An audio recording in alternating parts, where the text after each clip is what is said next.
Yo, what's up, everyone? Welcome to Cyberpunk Edgerunners, episode 9 on Diabolical Souls Presents, and I'm your host, Gooch.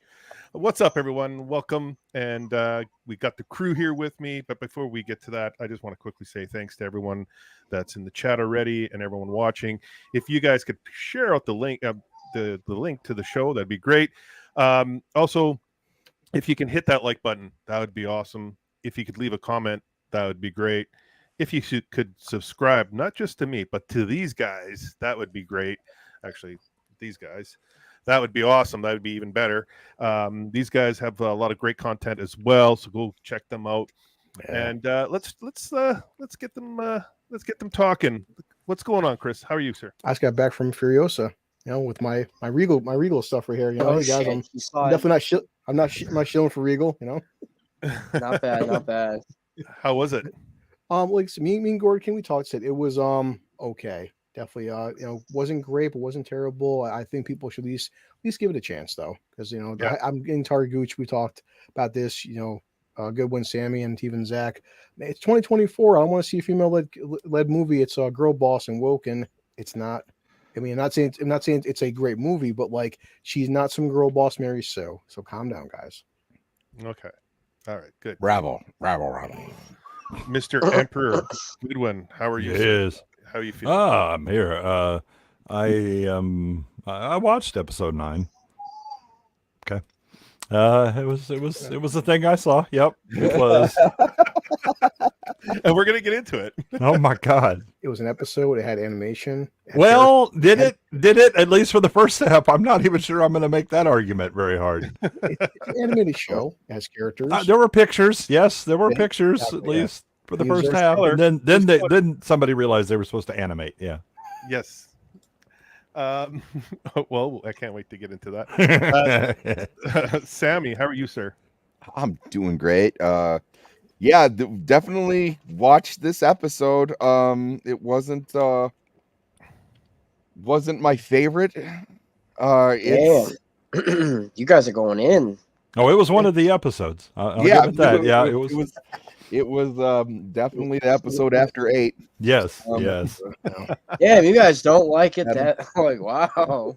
I mean, it's visually it was very cool, and there was things going on, but was it? I don't know. I don't know how we feel about it. Hey, buddy. Where's BAGFACE? Because I feel like he would. BAGFACE is going to come in with all kinds of irate on this one. Yeah. He's bringing the heat. Zach. Now Zach is our artist for these shows, but something happened on Tuesday. I can't remember what happened. Can someone remind me what happened on Tuesday? You piece of shit. There was snoring. There was snoring involved. Snoring. I know at some point. There was snoring. Yes. Oh yes. I don't know why, but I got I started sniffling my nose. Sick, could be the allergy or something, but I took a big ass shot of NyQuil mixed with a couple pills from fucking Zyrtec and. And then I started, I was on the show with you guys, but this is the part where I don't remember is the fact where you guys are saying that I passed out while you guys were live and that I was snoring. And I'm just like, oh yeah. Yeah. I mean, I did appreciate the fact that you turned your camera off before jerking it and then having your post nut nap. That was good. That was fucking guy. Off the rails early. Well, we were laughing because we had what, like 89 or 109 or something like that. We had a large amount of people on X and YouTube. Of course. And Zach is like, all you hear is this.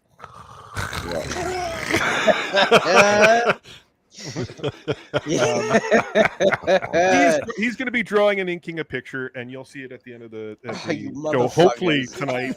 I was going to say hopefully tonight. Yeah, man, you'd be lucky this wasn't remote, or you'd have woke up with penises drawn all over your face, dude, man. Facts, man. You guys would definitely be homos about it too. Like, well, let's make sure they're. Oh yeah, like you didn't have your shoes on. Good one. Well, I got an interesting drawing to do tonight, so hopefully I started a little last minute on it. Hopefully I'll be able to get it, done in time. I'm gonna work my ass off on it, and I think it's gonna be good, but we'll see. Well, we got 21 people watching right now. We'll probably get a flood of people coming in the next 5-10 minutes. I want to say hello to everyone in the chat. CLS was the first one here. Also, Gooch, thanks for doing these each week. It is a pleasure, talking about animation. I love animation. I did animation, like old school animation when I was a kid. And it's even better talking with these guys. I love the chit chat, busting each other's balls, and actually diving deep into these shows. It's a blast for me. So thank you so much there, CLS. But it's not just me, it's everyone on the panel as well, because these guys are fucking great. Like you said, busting balls and going deep. All right. Yeah, of course. I'm the Gooch.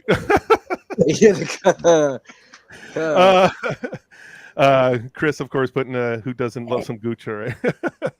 I miss it. Jacob, what's going on, Jacob? Oh, I know Jacob, he reached out. There's a movie he definitely wants to do when we do Wednesday night animation night. Nas, of course, is here. He's our Cyberpunk encyclopedia. Doc, give me a Cyber Gooch Mark 4 implant. And then we have, yes, I like this. Smash that motherfucking like button. Yes, we need that like button going. And Boosh is here. What's up, Boosh? How are you, buddy? Hell yeah. Awesome. It's always good to see Boosh. We got Sammy saying yo yo in the chat. We got some people coming in now. So we got Jamma. Of course he's gonna be here. Goocher's gonna gooch. Of course I'm gonna gooch. And let's see what's just going down. If I miss anyone, just give me a shout if I miss I remember this episode now. Okay. Good God. Zach is in the house. Zach apparently can talk now. So finally. Miracle. Yes. He's not dead. All right, let's go. I think that was just ventriloquism that I was watching yesterday in that Shogun thing. Uh-huh. Yeah. Good to see you, Zach. It's always good to hear from my brother, Zach. And go check out his channel as well. Well, come on, man. Everyone has bad moments, and that was his. Listen. Yeah. His moment got worse today. Oh, here we go. He and his wife got arrested. Yeah. Yeah. So look, man, I'm an alcoholic too. But you guys see, I'm far from being unhealthy. Nice and thick.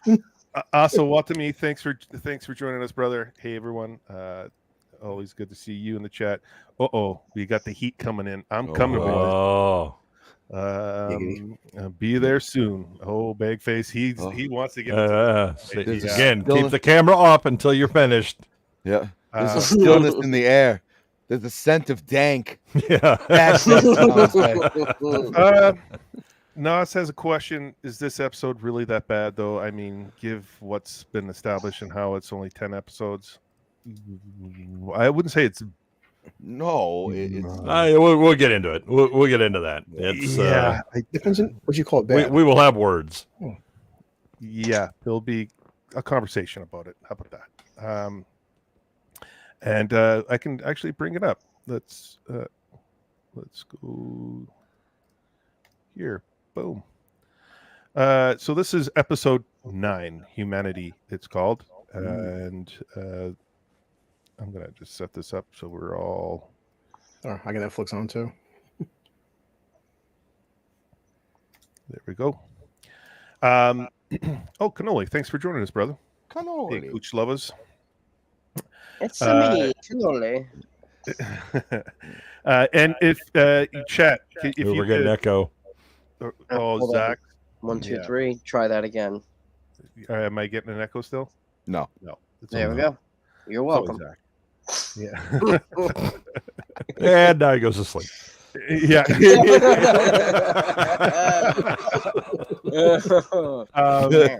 So when we last left off in episode 8, we saw Lucy get kind of ambushed by Faraday and Kiwi.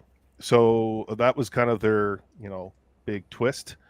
And this episode starts off with David. Well, actually, David and she left David high and dry because they were having that conversation of maybe not seeing each other anymore. And she didn't want that, but she had to leave because there was something in the old net that she had to, go check out. And she was, we'll find out more in this episode why she was doing all this. But anyway, leading into this episode, we see David. It starts off where he's in the desert here, and he's kind of surveying a convoy, an Arasaka convoy. And guys, chime in whenever you want to mention anything. So don't be afraid to hesitate. So this animation, this part is not bad.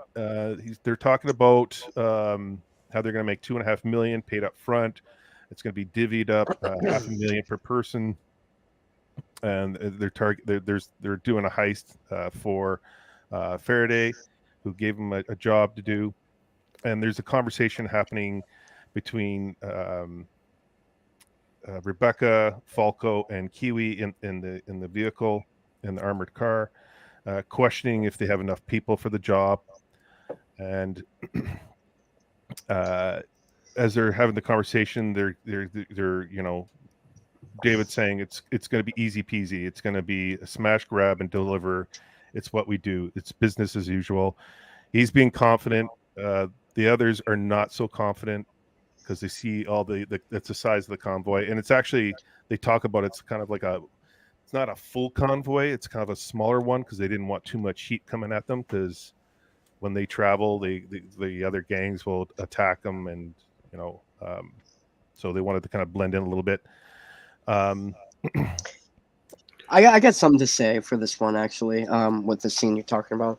When the flashbacks start with David and they're fluctuating back and forth between what he's doing now, in that moment where he's being vulnerable with Rebecca, some of his teammates, and it's just self-reflection. I like the transitionings. I thought that was paced really well. I mean, the car chase scene, it was whatever, but I thought, the storyboarding for it was pretty good. I think it was on point. So, I've got some issues with how this starts out and really rolls for. I'm not sure it's the first half, but it's maybe the first quarter to third. There's a lot of stills, and I mean dead still, right? And we're gonna shoot from behind someone. They're not gonna move, but words will be said, but there's no movement. The camera shots and scene transitions, again, it's like from one flat drawing to another. There's no real animation, and it's kind of a there's a real sterility to it, and also I started to wonder, did they have to go back and do like reshoots and they ran out of budget and they just did some still type stuff? It's funny you said that, because I was thinking the same thing. Do you think? Could you think it was intentional? Because it's not like I'm saying that we can pay attention to that and catch on to it. It's more like, do you think it was a stylistic choice for them to kind of go in that direction, since they've been pounding so much fast-paced graphics at us when it came to the fight scenes, the slow motions and stuff? Do you think that it didn't matter? It still seemed like they were cheaping out. Yeah. So I when I watched it through the first time, and I was like, what the fuck? And so I went back and watched it through a second time to try and see if I had missed some sort of connecting thread or some sort of greater thematic use of the stills. And there's really not a connection. There is like shots of Kiwi where she's talking, and normally you don't see her because she's wearing her face mask or whatever, but it's literally like absolutely static where she's saying something. There's no movement of eyes. There's no, there's just nothing. It is almost like somebody freeze framed it, right? Mm. And that happens multiple times in this, to include like when he's talking to him and it's just like a shot from behind him. There's no movement. There's no movement of the people in front of him. He's talking, but you can't see his face, right? And I thought, well, maybe it's an attempt to show Kiwi separating from them or being apart, and that she's more flat because she's no longer engaged or whatever. But there's no real coherence to it. It just looks like again, if they made the decision, I would really be interested in knowing what the underlying reasoning was for it. But it really jumps out as like cheap 80s Saturday morning cartoon kind of stuff, or God help you, like early Yu-Gi-Oh or something, where it's just thing is still and noise is happening and you just see it, and then they kind of move it around and that's it. Then it picks up, right? But there's sprinkled in. There's occasional bits where it actually shows somebody, with an animated face or talking or whatever. But then it jumps back to a still. Now again, this is only like, I think maybe the first third before we actually start to get into it. The action side. But I'm also not. I'm a bit left, unsatisfied with story in this part. It's it's set up okay.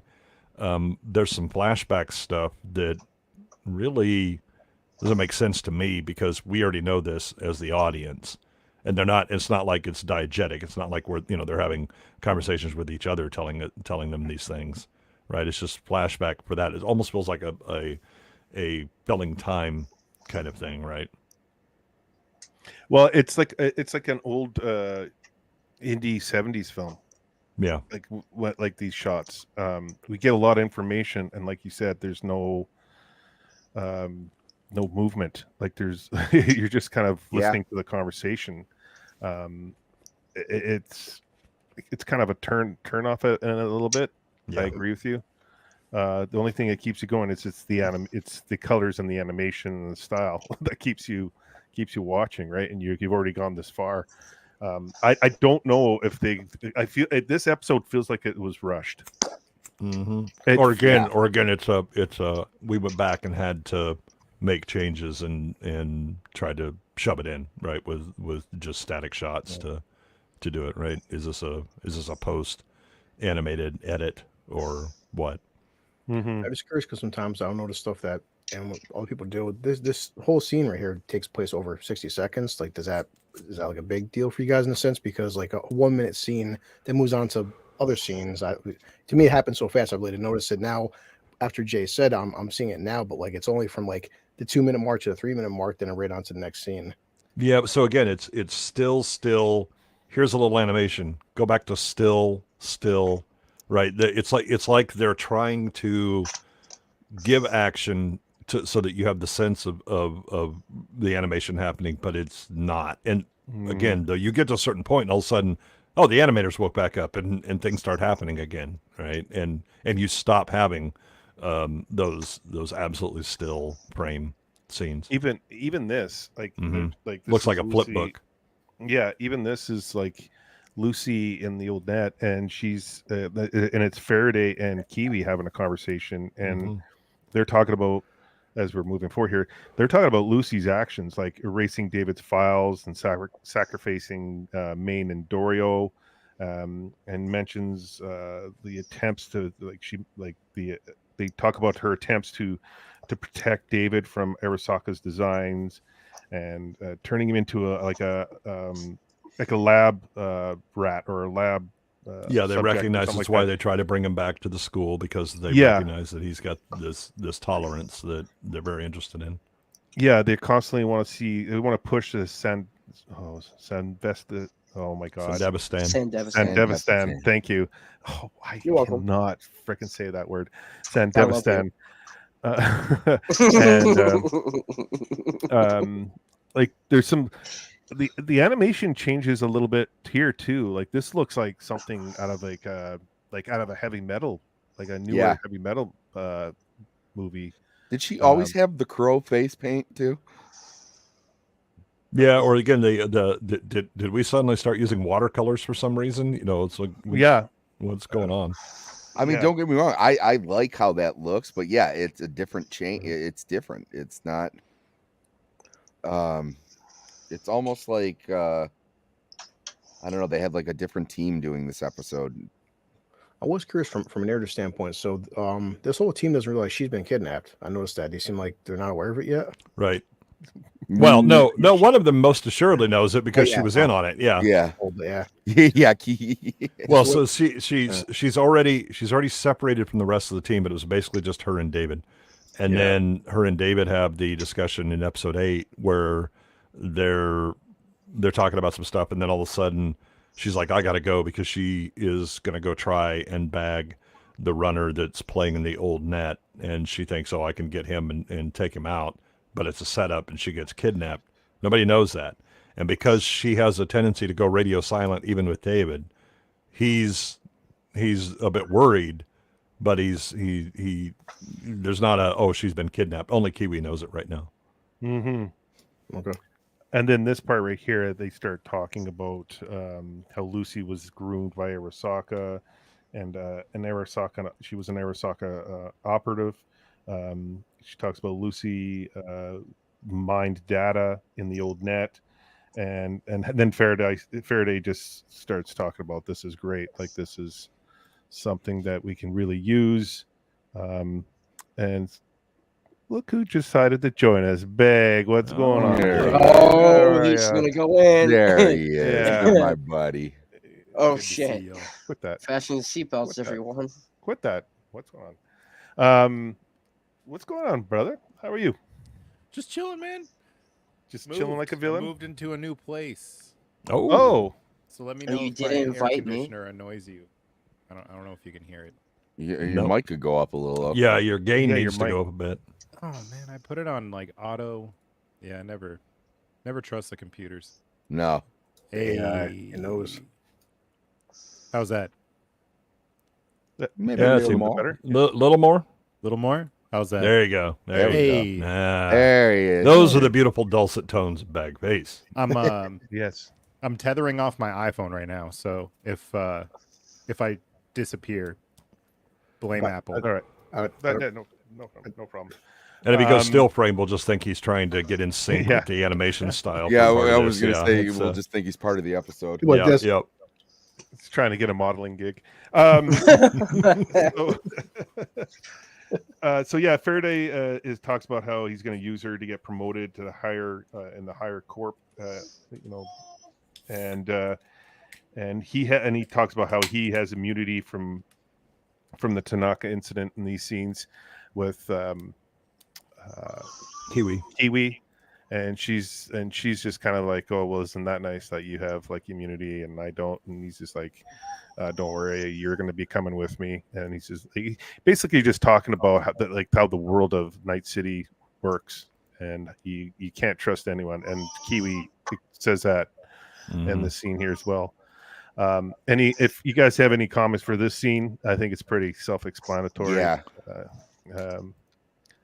And then we get to David. The only thing is that Giancarlo Esposito needs to dial it back a bit. He's Oh yeah, he's going like full mustache There's twirling. some serious overacting going on in this bit. This is I'm wondering how much like foam was left in the sound booth because he was chewing it all Chewed up. it all up. Yeah. Yeah. Yeah. So yeah, and then we get to David, and then we start to see what is actually happening. Like Faraday setting everything up because he has a plan to get David, and so he calls David with a huge gig. It's a security detail, small but elite, and David jumps all over it. He's happy to do the job, and tells the crew, and that this is kind of a flashback. This is kind of Tarantino like right here, like you're kind of following the story. And as they're watching the convoy come through, now we're seeing the convoy come through. They talk about there's decoys set in place to split up the convoy, and we see this action scene with this gangs coming in to shooting at the convoy. It's a trap. It's a trap. If only they would have talked to Admiral Akbar first. Yes. Yeah. Yeah. And then as they're watching the convoy take out like the gangs, and there's obviously they're splitting them up with these big guns here, and David's like getting ready to attack the convoy. We get another flashback where David's hunched over, and he's got all these like immunoblockers, like multiple immunoblockers, like all over him. And Becca runs in and sees him and comforts him and like tell him, no, we got to cancel this gig. You can't do this. And he's like, no, let's do it. I want to do it. And he kind of says like, I got to ask you to do me this one favor for me. And she buys in to the favor. And I have to tell you, Jay, about it's only 6 minutes in during that convoy scene. One guy shoots one guy in the head. His eyeballs go in 2 different directions. The top of his head is gone. I'm like, yeah, and it's a good shot. yeah. Oh yeah, they have no problem with like hyper violence. Yeah. I understand. But that's the thing is you have the still here. Let's have 30 seconds of neat shit. Still, and it's like it just there's not a flow like there was. Yeah, in it's disjointed. Yeah, 30 seconds is all I need. Trust me. Well, I mean, I actually really now. do feel. Okay, all right. I feel for Becca in this episode. What's up, Copa? Thanks for joining Yeah, us, brother. Copa, Good what's to see up? you. Open. Good to see you. Copa de Beppo. Copa, baby. Irene. Rest in peace, Irene. All right. Gooch's Buckle Up Boys are about to fly right off the rails. Yeah. Okay. Yeah, this episode just started and it's all over the place. It is all over the place. You're bouncing around the flashbacks. It's too much. I think it would have been better if you started off with the flashbacks. Or started off with the flashbacks as a the beginning setup of the story. I mean, I don't mind. Some- I don't I'm mind the saying something initial that's with him good. like looking out on the hill and seeing the thing. Then go to flashback, but do your fucking flashback and then be done with it and let's move on. Let's not hop back and forth between. Here's the thing: I got in the car, more flashback. I'm gonna have a conversation, flashback. I'm gonna do that, flashback. It's get your shit done and move on. Yeah, I can see that. Yeah, the kinda pacing in like the second half that. of this series, man, just fucking. I don't know what it is, dude. It just like it goes from one pacing to just like know when Yes. you're like writing a paper in high school and you realize like 75% of the way through you're like, I got 200 words left to wrap this up. You're just like, yeah, in the end. That's what this show feels like.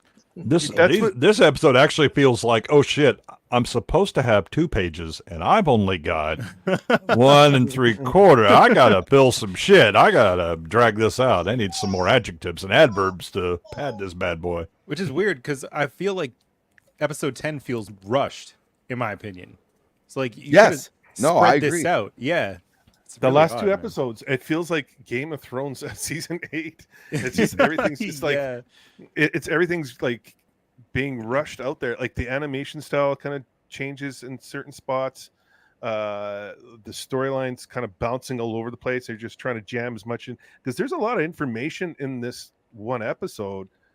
But like we were talking earlier, the static scenes. It was like to me, I get what you're saying there, Jay, but to me it was like an old 70s film, independent film where you saw like them sitting in a restaurant and you see the camera on the one woman and the guy's talking and you're like, are you going to put it on the guy? And it would be No, sitting there because and we didn't actually shoot that. We're ADRing this Yeah. because the original lines were shit. Yeah.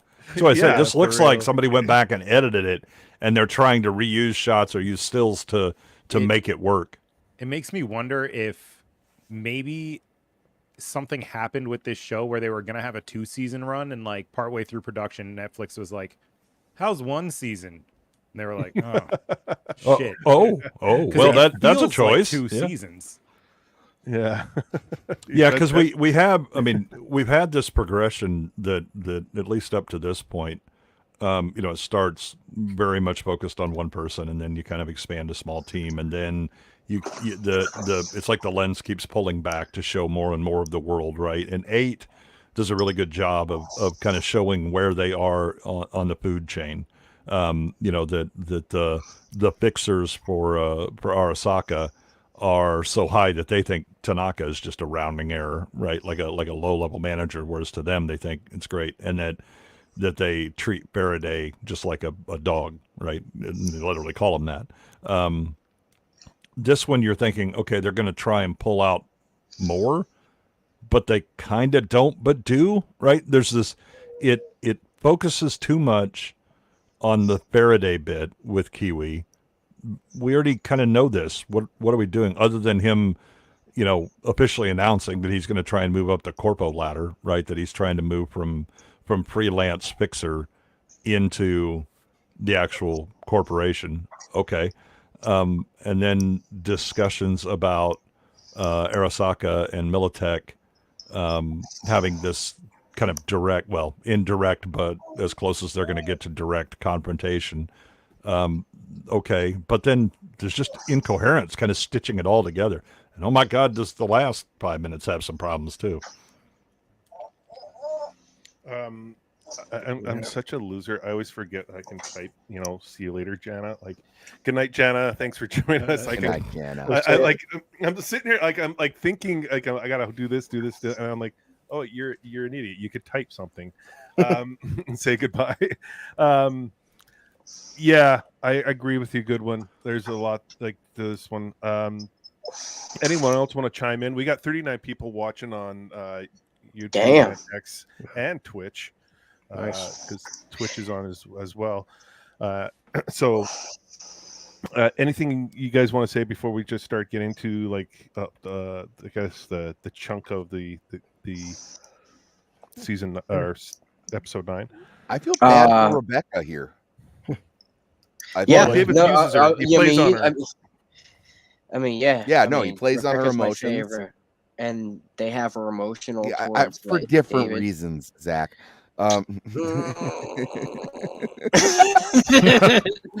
No, Zach, I told you to turn the camera off. Damn it! What's up, Eraserhead? Thanks for joining us, brother. Appreciate you. Why is your canvas rising?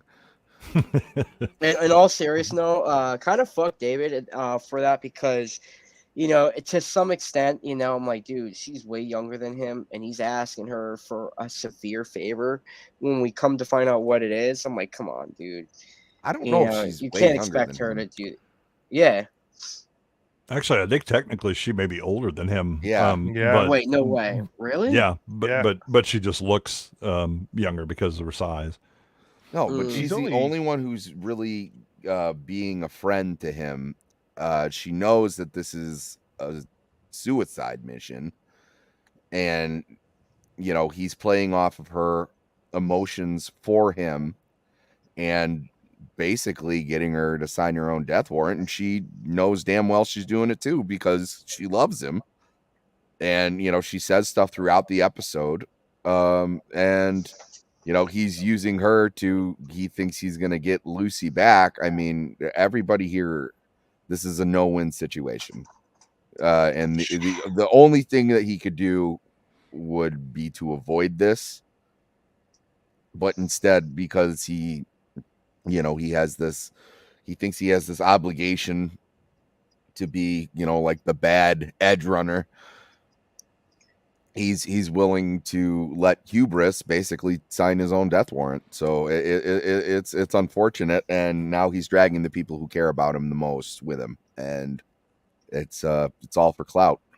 I feel like if it role reversed, man, I feel like Maine would have done it a little differently. I mean, you see the differences with David. Like at first, Maine didn't want anybody with him. He just wanted to fuck. If he was gonna die out or whatever, I think he would have done it way away from everybody. But things didn't go obviously the way they did, and David, he's kind of like, all right, guys, this is how we're going to do this. I'm going to fucking kill myself after I do this. And, everybody's in on it. So it's a complete switch to how Maine would have operated. Yeah, but David's like only 17 or 18 years old here. Like he's a young kid. So like he's going to have that mentality that he's invincible, that he can do this. And Rebecca's a young female where, she has a huge crush on David, and she doesn't know how to, sort her emotions out properly because she has this crush on David. It's like, I think that part I think is done well. I have no problem with that. I think the problem is it's just crunched in all together, and you don't get see the development more like better. Like I didn't say I had a problem with it. I just said I just felt bad for her. No. Yeah, I don't think well, poor choice of words by me because I'm a caveman, but it's just like I think it's just like in this episode it's squeezed, all this information squeezed in, and we're all supposed to like if I didn't watch this like literally 3 times today to get a lot of the information, I would have missed out a lot. Yeah, it's like we always said, it's super fast paced, but this episode is like really fast paced with its commentary, with its dialogue, with the information, with like everything that's in there. Yeah, it seems like it's skipping steps. It's almost like when traffic gets really weird on the highway, where you can finally like open up your engine again, and then you're slamming the brakes, and then like you're opening up, and then you're stopping again, and it's like it's very it's disjointed. I think there is. So the thing is, and I think we talked about this in the last episode. I'm not sure that David has an option at this point. Right. That he's running on the ragged edge. He is starting to feel the effects of the Sandevistan. For all of his high tolerance, that doesn't mean he has infinite tolerance, right? And so there's a score that they've got to get, and it looks like this is going to be a really good payday.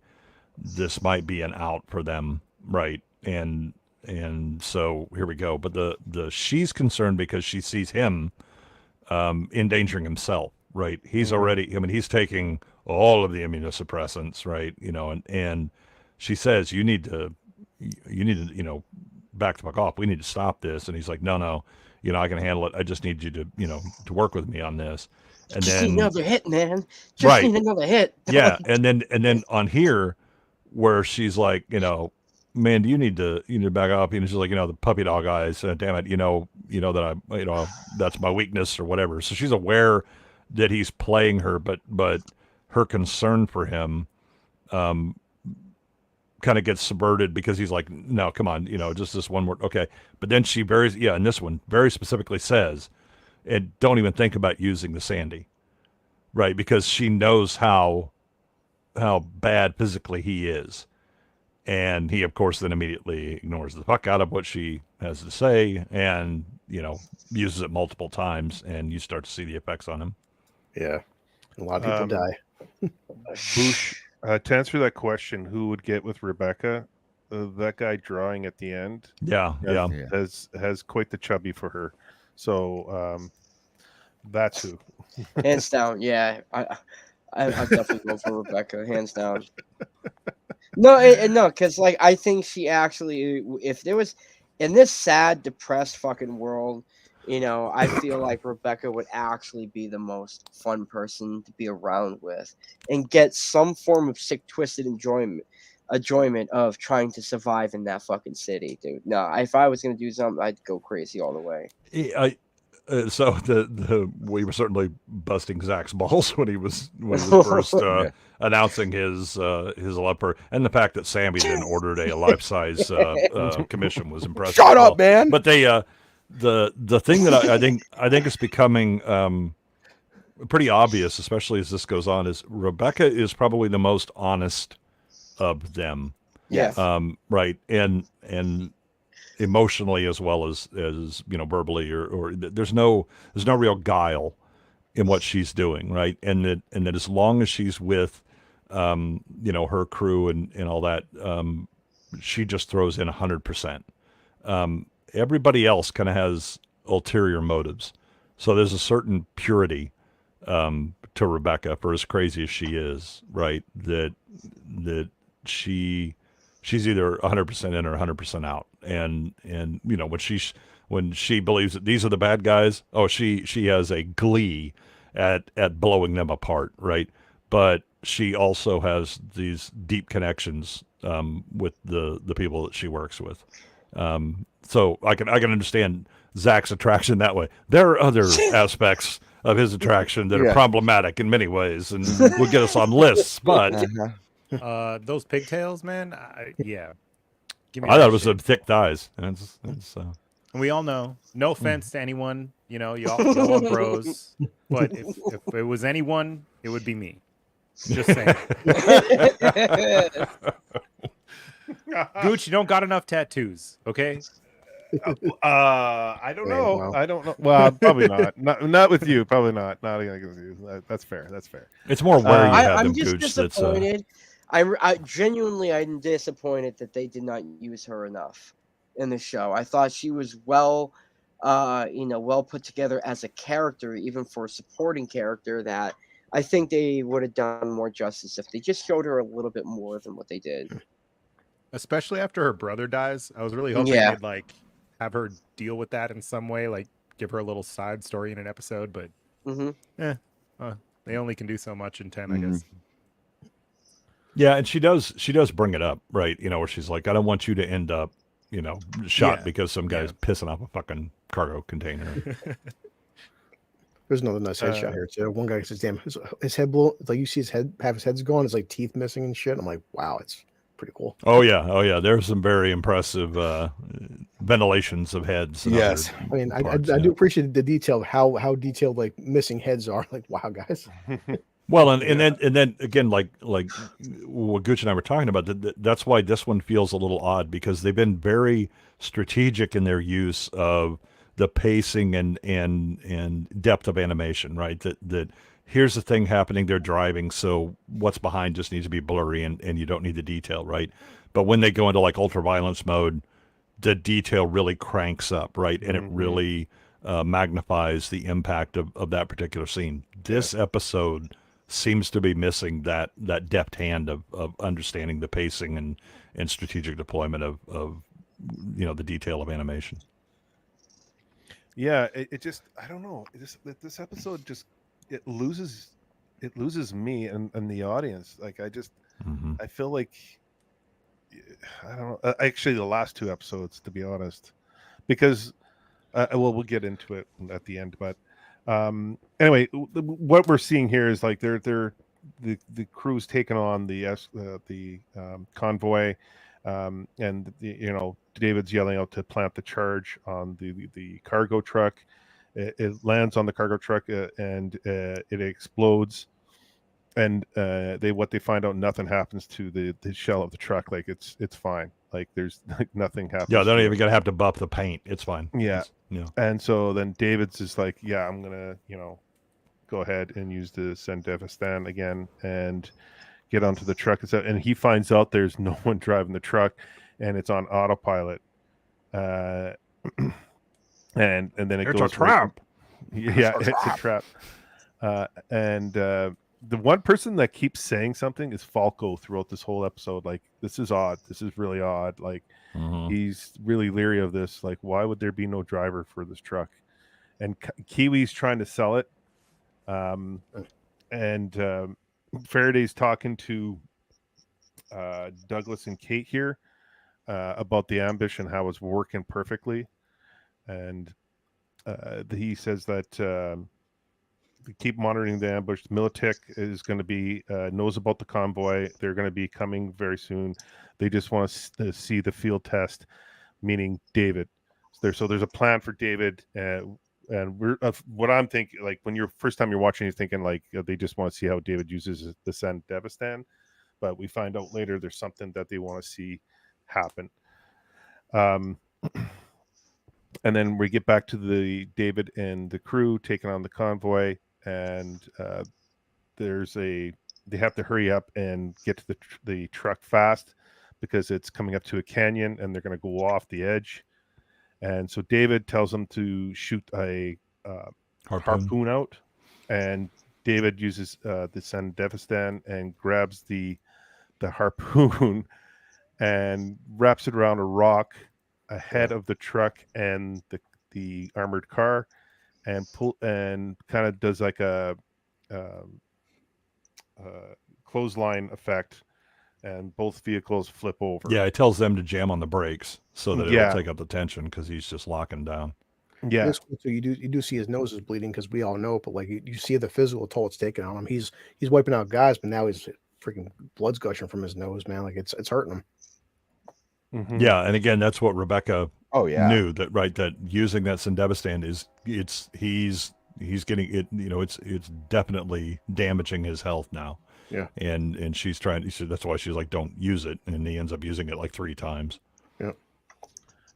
So the truck's hanging over the edge of the cliff here, and the crew are upside down looking at the truck, and David's happy that the plan worked, because as like when he was on top, or when he was on top of the truck, he was just like talking to himself, like, think David, think, like, what can we do here? And he was like problem solving, and he came up with that. Then we get to this part where Faraday is with Lucy and the I forget the name of this. The executive class AV, and he's impressed that they're sending this executive class to come pick up Lucy, and he's realizing, oh, she must be worth something, because they don't send. There it is. They send an executive class AV. You must be a precious lost toy to them. So David, as it flips back and forth, you're right, Bag. It's so paced. It's off. It's really, really off. Because then we jumps to David trying to call Lucy. She's not answering, because she's obviously out. And he's, concerned. The crew's questioning everything right now. Like Falco again starts talking about, like, don't you find this weird? And he's like unsure about everything, and then Kiwi keeps reassuring him. What's that?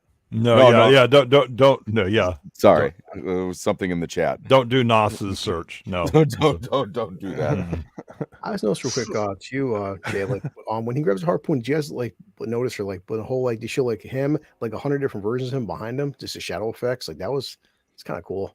Yeah, so that happens when he uses the Sandy and he's speeding up, right? But it didn't make sense in that shot, because he's still static. Why is he getting the stretch, effect, the time, effect? And then, the other thing is, he should have no arms at a minimum. Yeah, if he's actually locked down, right?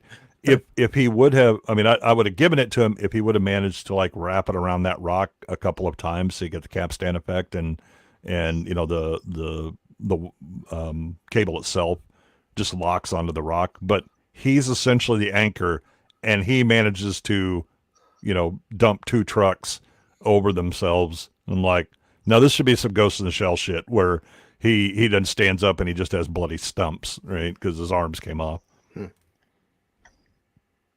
Well, Beg, I know you probably have something to say about this part, because you were waiting for the ending.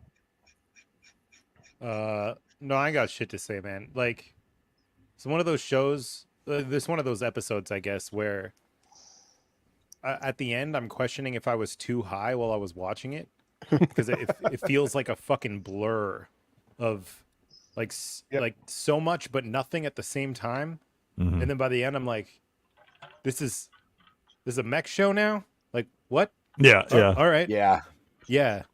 So I don't know. I really like what's the driver's name? I can't remember his name.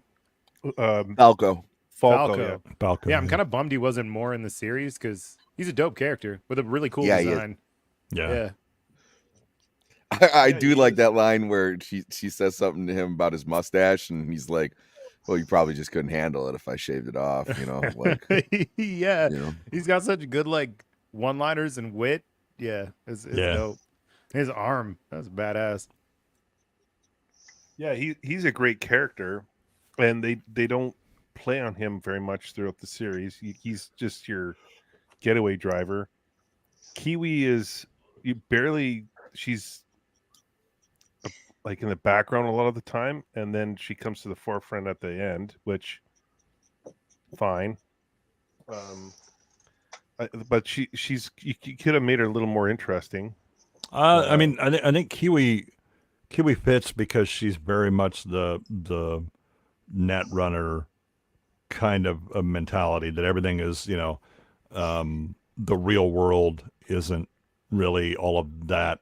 The most important thing to her, right? It's the trying to break ice and doing, net running stuff. So there's a cold logic to how she interacts with people. And I think that's that makes sense because you don't. She's like the antithesis of Rebecca. Well, I gotta be honest. I wasn't surprised when she was the one that was revealed to double cross the team. I was like, because it's the way that they write her, and like everything you guys are saying are absolutely true. So like if there was anybody to turn on the team, it absolutely hands down be Kiwi. Yeah, she's going to be the cold, rational decision maker, right? And she's the least attached. Mm-hmm. She's the Tessio. Yeah. Sassy's in the house. What's up there, Sassy? How Sassy. Are you? She's got her 100th episode coming up on Sunday, so everyone go check that out. It's be a banger. Yeah, crazy. Yeah, it should be a good time. And not saying she's also had the closest relationship with Faraday. Mm-hmm. Yeah. How close are we talking? No 1 year anniversary. Okay. 1 year anniversary. Sorry, not 100th episode. 1 year anniversary. I apologize, Sassy. 1 year anniversary. Oh, I thought you were talking about Faraday, like 1 year. Let's just say she might have taken that faceplate off a couple times, Oh man, yes, use your 3 eyes just the way I like it. Yeah, got those weird 3 eyes. So yeah, he even mentions here that they're out in the wide open. If they, they're open to be attacked by anything at the moment. Mm-hmm. Like he's the only one that's acknowledging all this. Yeah, he's been sus from the beginning, right? He was like, yeah, $500,000, that sounds good, but we sure about this? And just as it keeps going, he's like, this is really starting to get sus. Yeah, like he says right here, like we're fishing the barrel. Fishing the barrel, yeah. And as he's talking about that, Militech arrives, and with their wait. No, that's still Arasaka. Arasaka showing up, and then they get blown out, and then Militech shows up, and starts surrounding the crew from a distance. And the crew are just like wondering what they should be doing. There's rockets fired, indicating that they'll blow them up. Yeah, they brought the whole party platter. Yeah. And so they're getting inside the truck. Kiwi's like, let's get inside the truck. This is the safe spot. So they go inside the truck, and what do they see? Inside the truck is a cyber skeleton, a military grade implant, several degrees more advanced than David's. Mm-hmm. Yeah. Conveniently placed there. Yes. And so they're questioning everything, like why are they, even bothering with this? And Kaylee's given all the answers here. She's like, Arasaka thinks that they can overtake Militech's market share in the arms trade. So most of the info is isolated and concentrated under Tanaka. So she's given all this information to the crew, and they're still not picking up that she's the rat or the mole. It's funny because in this world, in them as deep as they were as part of a gang, you think that would be a fucking giveaway to them. Yeah, if anyone would catch on, I think it would be Falco.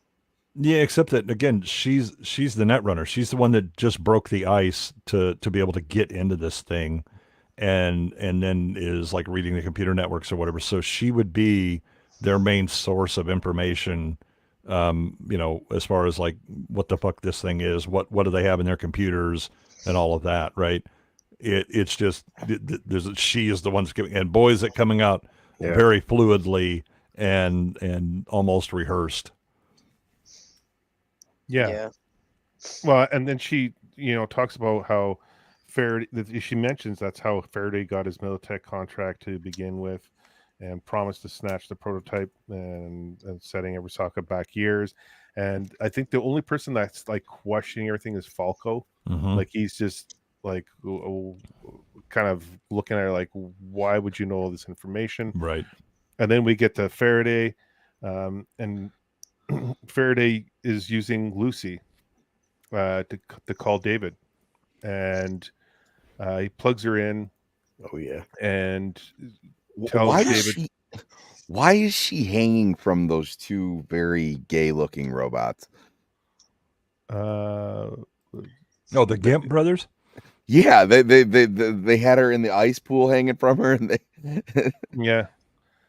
Oh yeah, that is. Yeah, it's basically those are the bodyguards, and they're kind of, but yeah, I hope that there's not a parade that they're going to be attending later. Yeah. What's the one guy on the right looks like he's cosplaying as Rorschach, but oh, you're so funny. What's up there, Reinhardt Brush? Thanks for joining us, brother.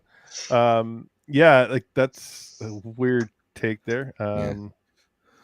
Interesting. Nos boys coming out fluidly. You gotta say no, Diddy Goodwin.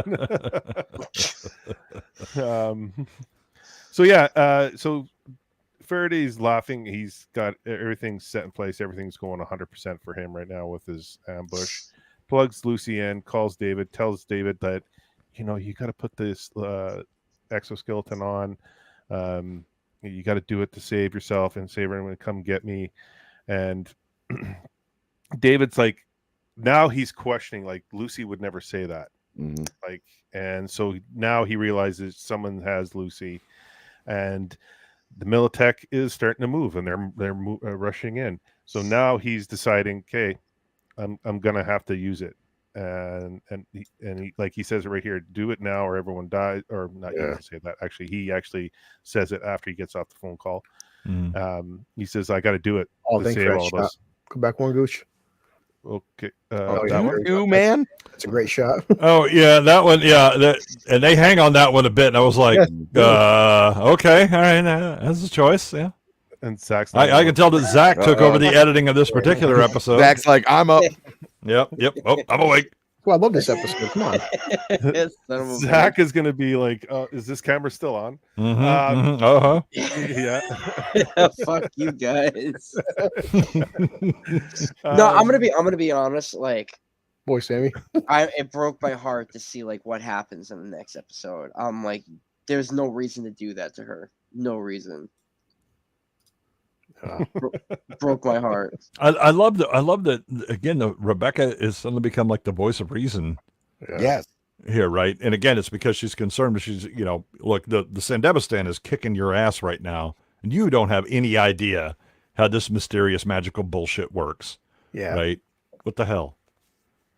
Well, how many people has she seen die? Like, she's seen Maine, she's seen Pilar, she's seen like everybody that she cares about die. Chroming up and making poor judgment. I think, but that's also a bit of the dichotomy that, again, her emotional honesty blocks her from understanding the kind of the realities of the situation here. We'll just say no. There's no just say no, right? She isn't part of the decision. It's not like Maine was explaining what's going on. He would just be like, okay, here's the deal. And she's like, okay, I'm gonna do it at 110%. Let's go. And but now that David is there, he came up, she was already like above him in the ranks, and then he comes through. So she doesn't just unquestioningly follow him, but her idea is, well, just don't do that. And it was like, and then what? What the hell's the other option? Right? Because Militech now has like, an armada out there. Mm-hmm. They're all going to die. Yeah. What's your other plan? Unless David goes unless in. you got wings, you're not getting out of there. Yeah. And so she's freaking out that David's doing it. And is the point of this supposed to be that Militech sends its own dudes basically just to test this tech? No, Militech's trying to steal this. This is Arasaka tech. Oh, right. Okay. And another thing too, why getting skeleton that they've shown can like fly? Grab your buddies and jet the hell out of there. Well, like, why do you have to stay and fight Militech? Yeah, I think they can't run them right because they're surrounded. Well, now you're in a mech suit that can take flight and defend yourself against these things. Well, Falco here gets cyber hacked by Kiwi and gets knocked out. And Kiwi calls Faraday saying the plan's going as planned. Seriously, I always think that like I'm having like astigmatism or something every time they show him with the angle of his eye, of his triple eye first. Yeah, when they're stacked like that. Yeah. Bugs shit out of me. It's like, oh my god, am I having a flashback? And it's been a long time since I took acid, but I guess it could show up at any point. And so somebody say acid. Well, and then Lucy kind of wakes. Lucy actually wakes up here and she escapes and she takes out the two. I guess. Okay. Thanks, Nas. Knocks her heads right off. Yeah. Nas said the suit can't fly like long distance. Yeah, they're like jump jets. Yeah. Because that was my first thing watching that. I was like, all right, you're in the suit. Get the hell out of there. Like what? I mean, yeah, you know what? You're fucking right.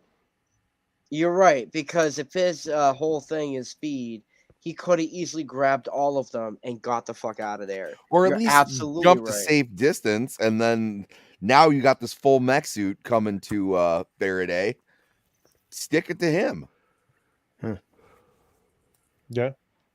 Well, like someone said in chat, could be the whole bloodlust, like this whole rush of power and adrenaline. Yeah, that's absolutely the case. Yeah, that's once he figures out that Faraday has Lucy and all that shit. Now you're again, Faraday's playing him well. Yeah, very well. And so Lucy, she escapes, but it's not for very long here. And she did kick Rorschach's head entirely off of his shoulders. Yeah, that's I'm glad you shared the shot. So on an entire panel. So at this point, David, how much of him is left? Just his torso? Because if you go back, it's like his legs are gone, his arms are gone. Like what's left? Mostly his head. I mean, what's left of him at this point? He's still in it. It's just he's engulfed by the chrome. Yeah. Yeah. And so Lucy's taken off. She calls David. She tells him what's happening. Faraday set it all up. She's escaping. Faraday zaps her. Cyber. What would you call it? Cyber. Zap, or I don't even know. Yeah, just basically it's like we have a bell save, and I'll hit the kill switch on you. Yeah, and there's drop like a you. fail save on her. Yeah, and he's laughing, and he's like everything's going exactly the way he had it planned, and he's calls David and gets him all ramped up, and like literally he's laughing in his face straight up. Yeah, he's like talking about how he has his foot on her head and how she's underneath him like she should be, and he's just angering David to the point where he's like going cyber psychosis here and freaking out. And then like Rebecca saves him by just plunging an immunosuppressor into his chest, and it saves David eventually. Oh, that's right, because he was about to overload. I think he was on the verge of going cyber cycle. He's at 98% cyber. You like literally pissed him off that quick. I was like, damn, dude. Yeah, but again, that's like basically like I'm gonna teabag your girlfriend. Yeah, exactly. Watch me as I put my balls on her forehead. Drink from a champagne. Yes, and twirl my mustache, and I'll put some more wax on it. But the thing is that so Lucy gets the call. Rebecca's already tell him, what the fuck are you doing and all this stuff. This then gives him a chance to reconsider. He may get out of the cyber skeleton, which would spoil Arasaka's plans. So here comes Faraday to then twirl his mustache and talk him to, by the way, your girlfriend always loved me more than you. And he's like, oh, really, motherfucker? And then so that, gets him, he absolutely commits to putting on that skeleton in order to get vengeance. Me and my gay robots. We had a great time with her. Well, one of them not so much. He doesn't have a head anymore, but that's okay. She doesn't need to know that. Yeah. So yeah, and then David's back to normal, and like again, he's only like I think he's only 17 throughout this. So we've gone like maybe a year, so he might be like 18 now. Yeah. I don't even think a year, because like when he's and when he's at the head of the pack, I think it's only been 5 months. Well, there's a 5-month gap after Maine, but he's been running with them for a few months prior to Maine. So yeah, 8 or 9 months. So like I think he was only 17 because he was in school at Arasaka Academy. Right. So like he's a teenager, and so like this would be typical of you would expect from a like a kid jacked full of hormones, because like. Well, again, it's he's emotional, right? And he has the connection that he has with the other, the team members is very much deep emotional connection. Whereas Maine, he cares because it's kind of the thing he does, but he has more of an adult view of the relations. And look, sometimes I got to cut somebody loose or whatever. I don't think David has that ability, right? He has that hormonal, it's not really hormonal, but it's like he lacks the emotional maturity. It's like that Springsteen song, like ooh, chroming up.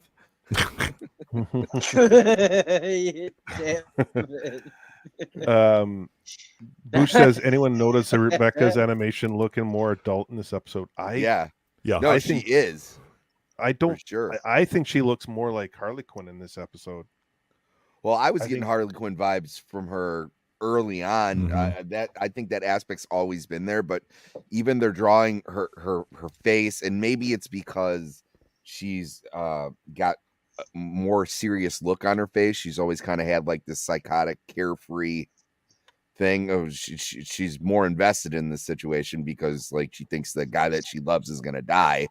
But it was like, even look, that's the most serious her face has been drawn in this entire series. Yeah. And she's then trying to be the rational one as far as like, David, don't do this, don't do that. Yeah, she's stepping up to the plate. Right. She's going into adult mode to try and get him to pull back, right? And that's not how she's been before. She's basically been the loose cannon.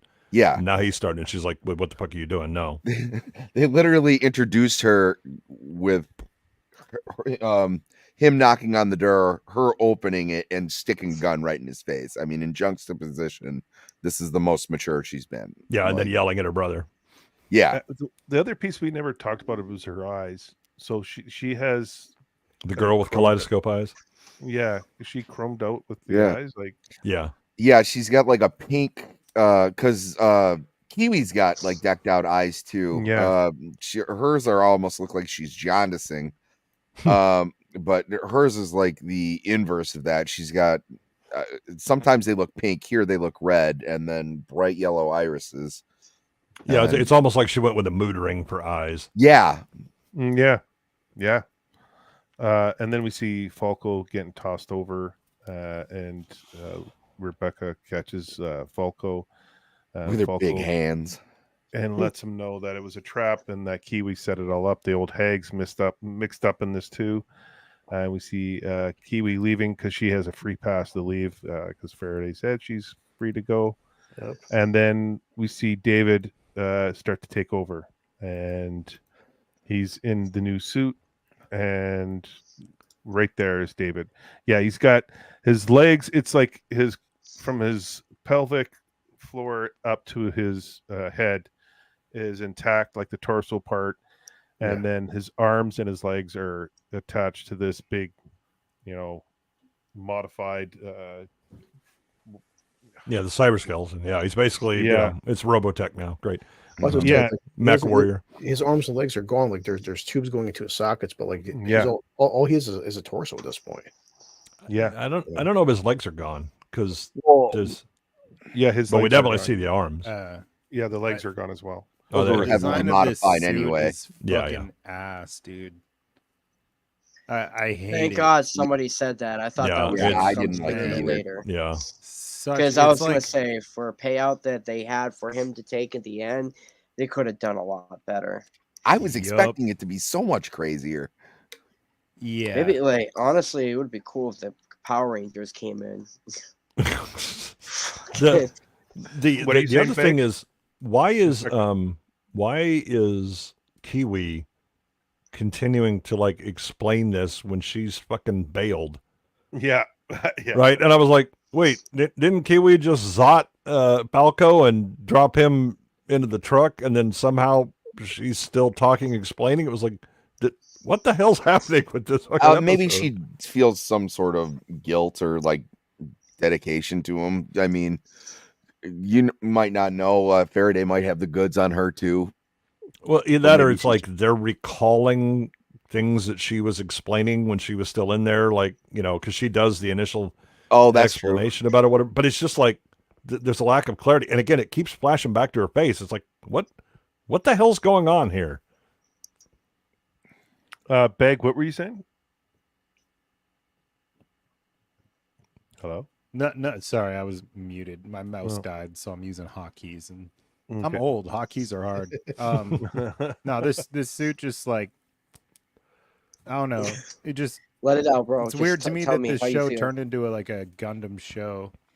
Yeah, I kind of get the point of it, where they're like, oh, look, he's more chrome than man now, and that's how far he's come. But it's so heavy-handed, I guess. Mm-hmm.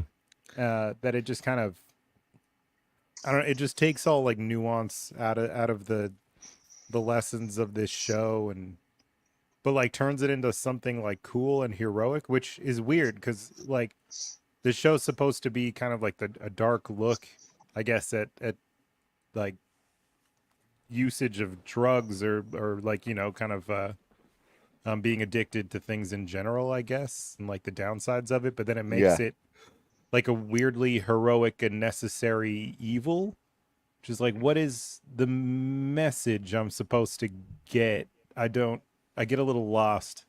It'd be one thing if they take it to like a dark place where it's like, whoa, it turned him into someone he wasn't, but he remains kind of the person who he is. He's just able to save his friends because of his crippling addiction that kills him. Just like, what? What the fuck? Yeah, it's not. But the thing is, it's not really an analogy, you know, or a metaphor for drugs. It really is about you're either a nobody, or you're a corpo, or you need to be a runner. And in order to be a runner, you have to chrome up. Right? Normal, just normie is going to be a rounding error. Right? You're going to be the bug on the windshield. And so once he starts down this path, there's an acceleration, right? And doubly so when Maine goes. So it's him always trying to do the right thing for his team that leads to his inevitable destruction, because he is fighting against an entire world that doesn't give a fuck about the individual. And he thinks that because, again, he's young and he has these connections, he thinks that as the individual, he can eventually get to a PowerPoint, you know, a level of power where he can alter the outcomes for people. He's wrong, right? And they play him. He has a certain gift, but that's the reason he's useful to Arasaka is that he has this huge tolerance to Chrome, and they want to get him into this situation. They play him into this situation. Yeah, this entire sequence is what Faraday wants. And Arasaka, right? Because Arasaka wants to test their cyber skeleton against Militech. And so he's basically the demo. Is the lesson of this show then like nothing matters? Kind of does. Yeah, again, it's grinding the individual, that the individual at the end of the day is not important. That's part of the basic dystopia of cyberpunk. Yeah, as a genre. At the end of the day, it's a dystopia. So you know, it was never going to be a happy ending. It's depressing. Okay, here's my comparison, I guess, because Furiosa just came out, so it's on the top of my mind, which is like, I feel like Mad Max does the same thing that this show does, but in the end, I'm fulfilled with where the character ends up, and in the end of this show, I'm just like, what? Like, yeah. So no, it's not the same. It's not. So no, because Mad Max or Furiosa or whoever it is, right? They are the individual, and I can change the world, right? And they have a fighting chance at it. You don't have a chance in Cyberpunk, right? Yeah, the individual is fucking irrelevant, right? There is no one person at the head of Corpo. It's a committee. It'll always be a committee because the individuals don't matter, right? It's about the dehumanizing aspects of technology and kind of kleptocracy and corporatism run amok, and the effects that then has on the individual, right? And so that's why it's a dystopia. It's not, oh, bad things that shit happen or whatever. No, this system is running exactly how it's intended to run, and any individual that tries to rise above or get, to buck that system, or even just doing the right thing, is still going to get ground down because you're all cogs in a much larger machine and you can't affect the outcome of the system. Just feels like I don't give a fuck about that position in a story. You know what I mean? Like, to me, I don't know. I guess the most compelling stories to me are stories of outliers, and that's what I was expecting this show to be, and that's kind of what they frame David as, is like an outlier in this world of people being ground down, and to have it just end up being not, I guess, like, he's just said, yeah, you're like, like you explained, like, he's just another cog in the machine, is like, okay, why did I care about this show then? Like, why do I care about watching just another person in this world when, like, I guess if this show, like a bigger aspect of this show was shaping the world for me, I might be more understanding, but it's so character focused to then just have it be like, and the characters don't matter. It's all these people that are minor characters and like situations and people that you don't see that actually are the ones kind of like pulling the strings. I don't know. It just feels like disjointed, I guess. Yeah, Like, I said that too. So the thing, yeah, I mean, in this episode in particular, it's problematic. But again, the genre as a whole is a critique of technology, transhumanism, the rise of corporations, right? And the thing is that you can be heroic in the small scale, but you're not changing shit. And at the end of the day, the world is bigger than you and will crush you. So what you see is, again, do what? It's like that whole Batman Gotham City thing, no matter right, without Batman. Exactly. Right. Yeah, so Nos is right. This is well, even if you're the top 1%, you will be replaced. It makes sense to me. I guess it's just not that alluring of a story to me. It's a genre that you're not going to identify with, right? Because but it's weird because I get it. I get like the comparisons to the real world because, like, I guess it's probably the closest kind of genre you could get to what it feels like to live in like Western society right now. In a way. Yeah, it's basically taking so it starts. Well, cyberpunk, or the whole idea of the genre starts with the idea of what is it to be human, right? And then the genre then shifts quite a bit in the 80s, where it takes that idea of what is to be human, what is transhuman, at what point do you stop being human, and then adds over this layer of giant corporations running everything, right? Which is taking a look at what was happening at the time and just turning the dial to 11, right? Yeah. Taking it to its logical conclusion. So that's what you're looking at right now. And that you can care about people, and you don't have to just be a piece of shit that uses everybody, that shits on everybody. You can still care about people. You can be a hero in the small scale. The problem is that you'll always be in that small scale. You bust up a little bit. There are the occasional random people who can really be a pain in the balls for the system for a short period of time, but the system will outlast them. I guess to kind of respond to you and Nos, just like, I know the world isn't made of unicorn farts and happy endings.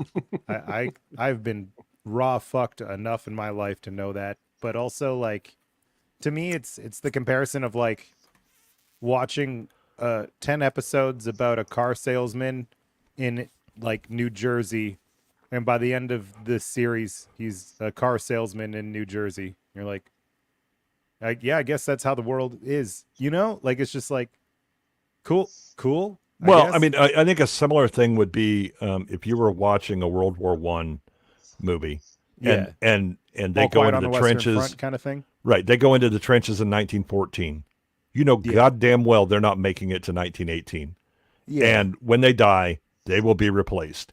And those people will also go into they'll just be grist for the mill and ground up. It's weird too, because like, now that you mention it, that like one of my favorite war movies is All Quiet on the Western Front, and that's kind of like the I don't know, the message behind that movie in a sense, is like that exact same message. But for some reason, I find that so much more endearing because it holds you so much, it strings you along so much better in thinking that this person is going to get through the situation that they're in, where at this point there's a whole episode left and you know David's gonna die. Like, you pretty much know in episode 8, like, he's not really gonna pull through, he's gonna die, and then it's just 2 full more episodes of like watching him. There's plenty of stories where spiral. you know the character's gonna die. No, I like what BAGFACE says there, because there's like All Quiet in the Western Front is a good example, because there's a lot of character development. You're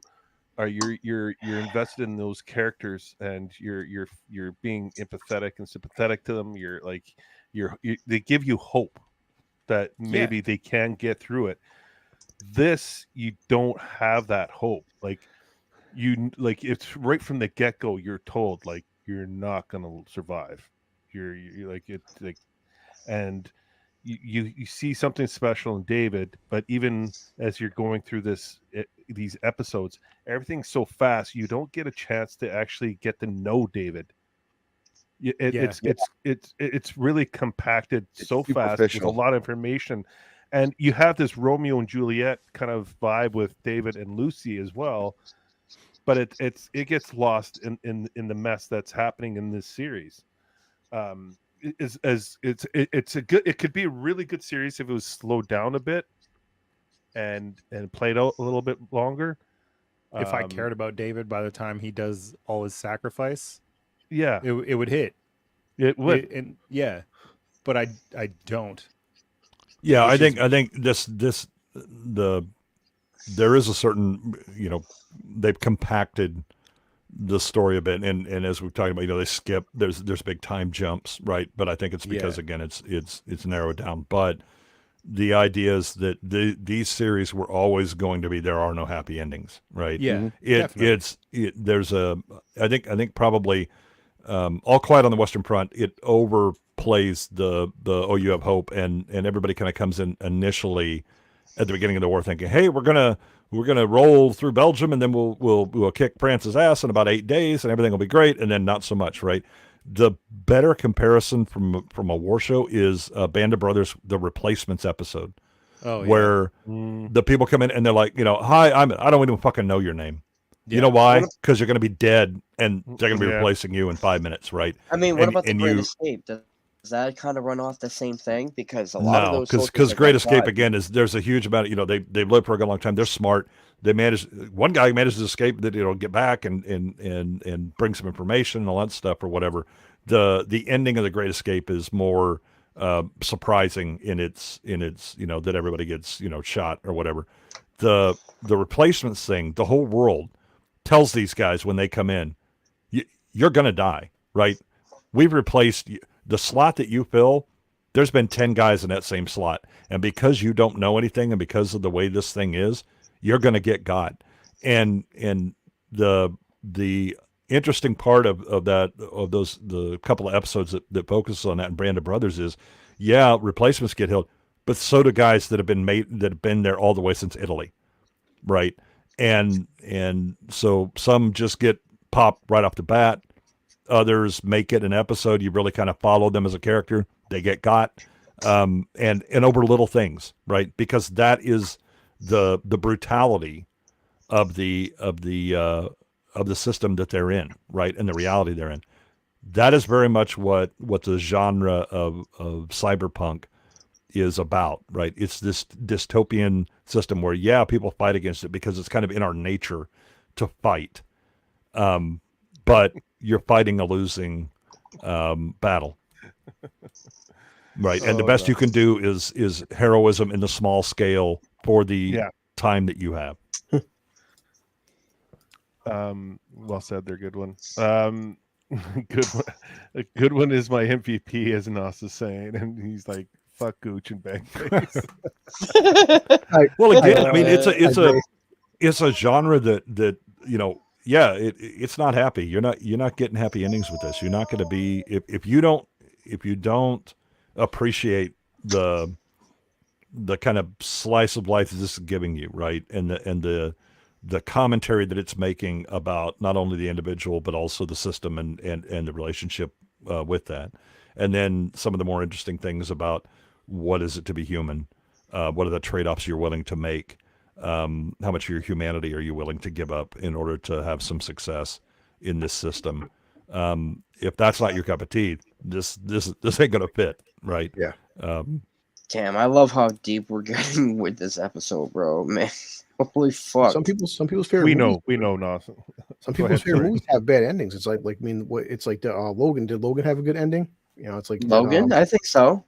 I mean, the way Wolverine dies, like in I mean, dude, it was way better than That doesn't Wolverine mean Origins it's a bad ending. or the Wolverine. but it's still but it's still a tragic tale, though. I mean, Yeah, no, very, very much. But I mean, I definitely cried as a man. Wolverine's an instrument of violence. That's just how those things end. I mean, when you watch gangster movies, the gangster dies at the end. That's just that's like the world that they live in. Half these shows from like Breaking Bad to Sons of Anarchy, like these characters, they have it's either two ways you're going. Either you're going to get killed or do life in prison. That's it. That's the only two options. It's the lifestyle you pick. So like I said, I would like to see if they, for some reason, do another season of this, which I don't think they will. It's very contained. I would like it to be more of an anthology where they focused on an entirely different aspect of this world. Yeah, I think like we were talking about earlier, like 3-episode, where it's okay, we're going to follow these guys for 2 or 3 episodes, and then you switch to different crews. The only hint I would like to see is maybe this is on like a newscast. But that's you don't. Or see it's mentioned when corpos are walking down a hallway talking about it, or something. Oh yeah, like that, just see that guy in the cyber skeleton, and it was like, I think it worked or out again, great. That you only become legendary when you die, right? And so people are telling the story of David and that crew, right? Because they ain't here. Oh, it could be a caution tale for real life. Remember 2 years ago, I seen like military having these legs, these like special walker legs where guys were like, we can jump 20 feet up into the air right now. This is like 2 or 3 years ago. Yeah, the exoskeletons. Yeah, exactly. And like they said, the Iron Man suit, as funny as we can joke all day, that Iron Man suit is a lot closer to happening in real life than we think it is. And what's going to happen? These cyber implants are happening in the show. This is not a matter of if, it's a matter of when. I mean, they're already kind of doing cyber chips. You see those idiots over in different countries implanting fucking microchips in their fucking wrists so that way they can pay for something so simple. Never mind, I'm thinking of Ultron. We all see it in America. We see people. I've seen people fuck. Oh yeah, I have no problem. Eventually, I'll put a chip in my hand. I'll go to Walmart. I'll just go like this real quick on a scanner and just have my entire life built into a friggin' chip. No, thanks. Yeah, I honestly, it's so weird, but I look at that in a biblical sense, like it's a mark and they got you. Yeah. And that's like the last thing they can take away is your biology. Yeah. So the flip side of that is, look at the advances they made in prosthetics, right? Especially for like guys that have lost limbs in war, where they are literally. So it's monitoring the firing of your nerves in the arm and then activates the hand, right? And if you take that. And then you look at the way that people are willing to juice in order to be successful in competitive sports, right? It's not that much of a step to go, you know what? If I had magic legs that could actually do all these things, why don't I do that? And if you open up sports to go, hey, we're gonna allow anything, right? This is the unlimited class, right? Where there's no testing or anything like that. And somebody shows up with robo legs and can, run the mile, in 2 minutes. Everybody else is going to start looking at robo and up, right? Because of the competitive nature. That's just going to happen. That's scary. Have you guys ever seen a video with that one guy who had no legs to give him those titanium legs? And he actually was breaking records because it's removing his legs. That's so much weight he's lost and having this titanium. He was actually running faster than people with actual legs. And you're like, and like Jay said, there's people out there that will be that sick where they will purposely amputate their own limbs to get that much of an edge in sports. So imagine what people would do for the military. Yeah, I mean, look at the risks that they're taking in their life if they're shooting steroids, at huge amounts and HGH and all that. Right? Oh my God, it's insane. Yeah, it's scary. The couple things I wanted to touch on. I wanted to mention Phil Philly. Thanks for joining us, bro. I appreciate you joining us. I think you guys Curtis Lee Cancino. Thanks for jumping on. I appreciate it. And there was one more I wanted to quickly mention out. Jim Dowell. Thanks for watching there, brother. I think you guys are gonna like this drawing, dude. Honestly, I winged this. You said that the other night, and then look what happened. So I just want to get into Nos mentioned a possible live action after this. I don't know if that's actually happening or not. I don't think I could watch something like that. No. And I heard there was going to be Cyberpunk 2077, but it was going to be obviously a different group of people, and it was going to be more of a female this time around, a female lead. So I mean, it can still work because again, I mean, it's not like David's using much of his original biology anyway. Yeah, right? Female can chrome up, just as much. Well, it was announced, guys, that by officially CD Projekt Red, they are actually making a Cyberpunk live action. Oh, wow. It's coming out in 2025, according to Cyberpunk 2077 by CD Projekt Red. It's their next project. So we're going to see it whether we want to or not. Oh. I mean, I'll give it a shot. I mean, I'm not... I like this world. It's just like a lot of these things, in my opinion, do not translate well into live action. Yeah. So yeah, you end up with a bunch of people walking around in giant blue screens and can't look at anything because it's all being rendered. And it's going to be a volume. They saw the volume existed and they were like, "Ooh, we could do that." Oh yeah, because that's worked out really well. It's gone great. They do it for show. They do it for stuff like this, but dude, why can't I get one from like Bloodborne? Yeah. He's so great. So David here, he's all like heavy cyber skeleton, a military grade cyber skeleton. This one here, they talk about it comes like 2 compact AV thrusters, a gravity modification prototype, generate undirectional gravity fields, magnetic forces, a mag field generator. Like he's jacked up. Stage 4 vibrating cod piece. Dude, that's yeah. So David basically they're just witnessing him take out the whole Militech, convoy and just like goes to town, and they're just amazed at what he's doing there. As he's doing it, he's going through cyber psychosis, getting immunosuppressors, and then he goes through cyber psychosis again and gets immunosuppressor. Like he's just, it's ridiculous what we're witnessing here.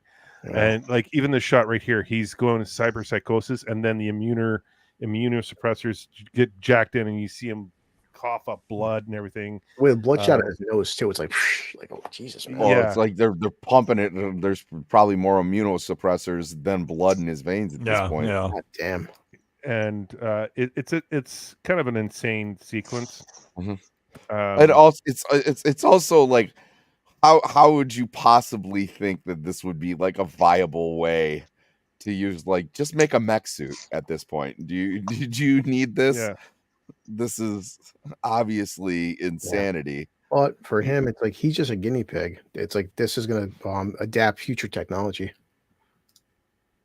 Like even here, like he's done, and then he gets jacked up again, and he's all good. And Faraday's liking it. He's loving everything. He's got what he wanted, and this is pretty much the end of the episode.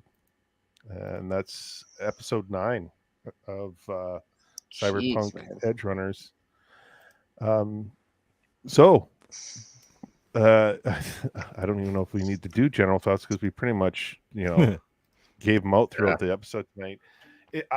In general, for me, I'll just quickly say it. I would give this one probably maybe a 6 out of 10, 6.5 out of 10, maybe. And I'm being generous. This episode really threw me off from the whole series. And it's a shame because it has a lot of potential, but I think it is. So, Chris, if you want to chime in and give us your that one. I noticed that everyone said there's different problems with the pacing and the flashbacks, but also like seeing Dave in episode 8, we know he's going down this path. Now it's just something we're seeing it. Like we know he's not going to live much longer, and the fact that he's lasted this long is a fucking miracle. But like, yeah, it's over the top gore, but like we're seeing like this technology. I mean, he's like doing like the whole like gravitational parts into the ground, and like he's wiping out all these people. And you're like, Jesus Christ! Imagine this kind of technology once it gets mass produced. Imagine 10 or 20 Davids on a battlefield. How scary that shit would be. So I get the pacing issues, but also we're seeing what this whole show is really about in a sense, because this is going to be the future of warfare in terms of cyberpunk. But yeah, I mean, it's a lot of issues, but like it is, man, it's really sad seeing. Yeah, it's like he's only a torso at this point, and like Sammy and everybody's saying, as he keeps bringing himself out, they're just dumping so much shit into him. It's like he's gonna be dead soon, man. Yeah. So yes, I mean 6. I mean I'll go with 6 on us. Yeah, Sammy. Yeah, 6 feels good. I've been rating most of these episodes like high 7s, low 8s. This definitely feels like a step down. I don't like when I start a story and I'm more psyched about the beginning than I am the end. That just goes to show, like, you know, it kind of fell off. It feels like it fell off, and I think you're right. Mostly because it felt rushed. Maybe if this had like 5 more episodes and they took a little bit more time to get us to care more about these characters, which I know to a certain extent you're not supposed to because of the world that they're in and everything, but it is a story. There's certain things that you're forgetting about a lot of information. Like, sorry, Sammy, but like I just feel like with Lucy, like it's that she's kind of always being bounced around with her story. With David, you want to know more about David. You want to be a part of and of the ride with David, but they pull you away from it because they introduce like Faraday, or they introduce like they introduce someone else, and it you never gives you a chance to breathe and soak in what the character is all about. So yeah, I agree with you there. So anyway, I just had to jump in and say that. So. Oh, no problem. But yeah, no, that's just kind of where I'm at. Still, even with the stills and everything, there were some shots that were very, very cool. They're I feel like the regular, real bright color tones that we're used to seeing in this, and we're not getting that. It had more of a Western feel simply just because we were out in the desert and there's like a future tech fight out there. So it feels like a stem away from the norm that we've been seeing, which isn't always a bad thing. I just don't think it landed here. And I would still recommend this show to people where it was like, hey, you're having a party, throw it on in the background. It's got some great visuals. The animation can be really cool, but I mean, there isn't a lot of, especially with these last 2 episodes, there isn't the depth here that I was enjoying. And like what Jay said, that's not what we were going to get anyway. So, that wasn't the point of it. That's not the point of the world. It's not the point of the themes.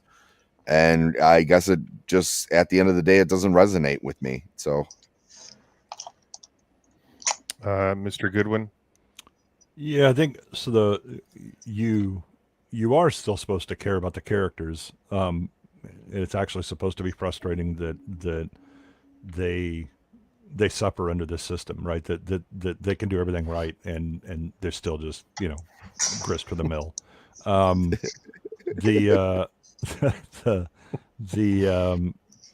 But yeah, this one, it's like you took 4 episodes and just instead of, okay, we're going to compress it and make it more streamlined or whatever, it was like, okay, so let's take this episode, we're just going to chop like 30 seconds from this one and just slice it up and mash it together and hope that somehow there's coherence from it, and that doesn't pay off worth a damn. I think the idea of David having to progressively chrome up harder because of trying to take care of the group, right? That this is his family now. you know, and Kiwi is the most, I think she's the most consistent character because she understands the system. She understands that emotional attachments are a weakness for you, right? That's how you can be more easily exploited, right? There's a cold logical view that she has about that. But David needed to be on the path more to he's making these choices because he's trying to do the right thing. The thing is that there really is no right thing at the end from a larger scale, right? That you're going to lose in the end, right? You know, if it's you against the world, guess what? The world always wins because they outnumber you. You know, it's just sheer numbers and the weight of the system.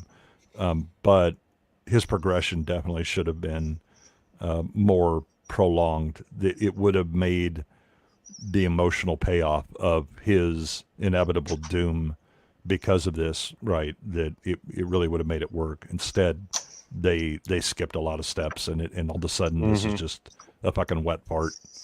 Yeah. And so, yeah, I'd give this maybe a 5, and I think I've been given some of the other episodes, 8.5 to 9.5, and this one just drops into the basement. Yeah. BAGFACE, brother. My You're muted. nigga. Oh, Okay. Yeah. Yeah. I don't mean to. I'm not. You know what? I do. I'm a beef with Nos right now. This show feels like it's trying to make me depressed, but it's written by like a 42-year-old white dude who was middle class his whole life, and the worst thing that ever happened to him was his wife had an affair. It's just like, it just doesn't hit. Like, this show doesn't know the depths of despair that fucking poor people feel and people that are like crushed by the system feel. It doesn't know depression because it doesn't know how to capture that emotion in its audience. Like, it does have everything to do with, I guess, the pacing, but also, like Jay was saying, is just you don't have the time to connect with the characters. You don't have time to connect with the world in a tangible enough way that this evokes an emotional response from me, where the beginning of this show really does. And it's almost that much more frustrating because it feels like the first half of this show is leading up to so much more than the second half of this show gives you. I've never been oppressed for a second of my life. I mean, I'm not middle class. I didn't grow up middle class. I've lived in a shelter. So there you go. But I know what it's like to like work and be beaten down by things, and I don't like to use the word oppressed because that word is overused and I feel like it's lost its meaning, but struggles. I feel like this show is missing that whole middle section that I was talking about in previous episodes, where we don't see David struggle to become the leader, where he makes the sacrifices he makes in the end of the show. And for me to care about him making those sacrifices, I need to see him struggle to become the person who makes those decisions. And we see what brings him to the point where he gets to the end, but we don't see that crucial middle act where you're supposed to make everyone care about the ending of your character, whether it be depressing or whether it be triumphant or like a heroic story or whatever means you want to, use to portray whatever emotion you're trying to get. It just slips and falls right at that time jump, in my opinion, is when I'm just like, okay, I'm done with this one. So I give this episode a 4. Yeah, I think that jump is like, okay, if the jump happens because you're then going to show him in leadership, and then the sacrifices he's going to have to make, right, that ends up leading to his demise, whatever, but he's trying to do the right things. Okay.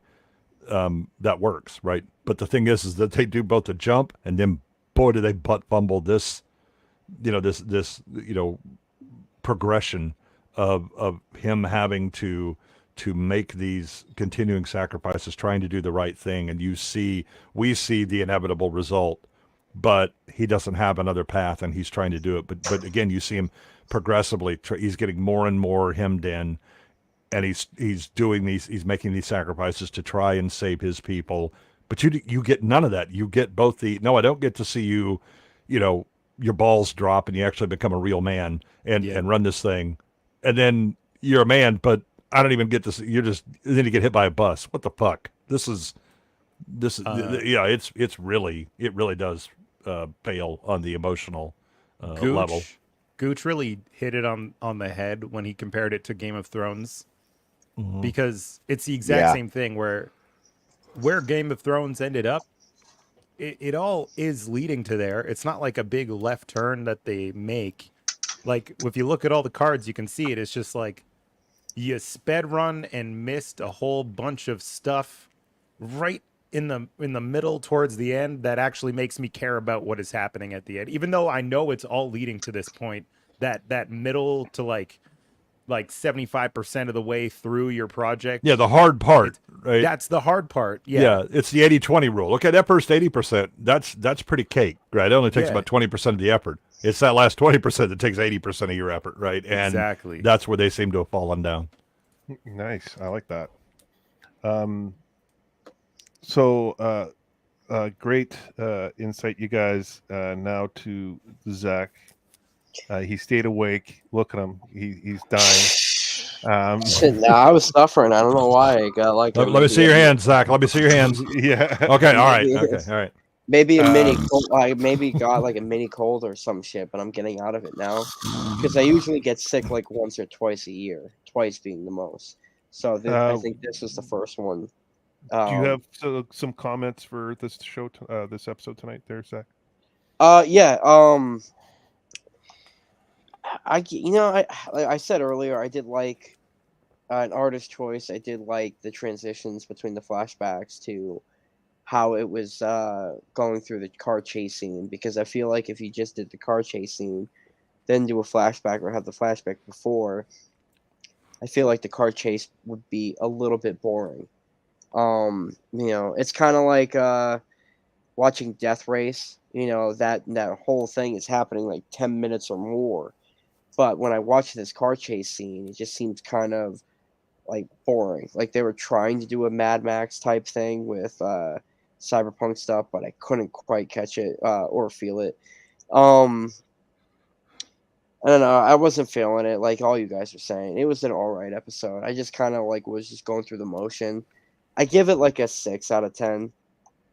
Because I always like seeing Rebecca being like fucking given massive attitude and whatnot. So that's it. I mean, but I did finish the drawing, and I let's think see this bad boy. Dope. Okay, let's see if something good comes out of this. How many episode. people are watching right now? We got just under 50 people watching right now on YouTube. Nice picture. That's awesome. Oh, that's a good one. Yeah. Man, you make that look better than they did. Yeah, exactly. Yeah. Yeah, You added more depth to it than just like the giant metal scrotum they put them in. I also think it's more animated than a good chunk of the first quarter or third of this. Yeah. Yeah. Yeah, Oh man, use there's that like more detail, texture to it too. That's like you really took I don't know, you made it feel tangible. You made the mech feel tangible and not just like a fucking toy. Yeah. Yeah. Yeah. Nice work, dude. Nice work. Yeah, Me thank you. likey. That'll be up for auction. What's up, Hypno? Thanks for joining us, brother. Always good to see you. I'll be on his channel on Saturday for Saturday Night Hypnosis. Come check us out. We have we got the Soska sisters on Saturday, so come check out that. Always good to see you, my brother. Yeah, always good to see you, brother. Again, I appreciate all you guys joining me on doing these shows.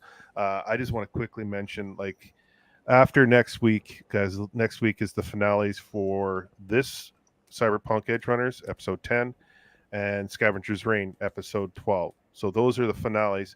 The following week, Tuesday nights are going to be X-Men 97.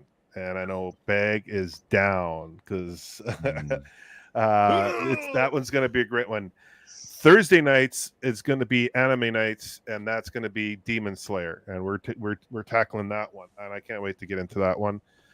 So we're going to be doing that. And Wednesday nights, like I mentioned before, is going to be animated movie nights. we're gonna have Heavy Metal 1981 next Yes. Wednesday.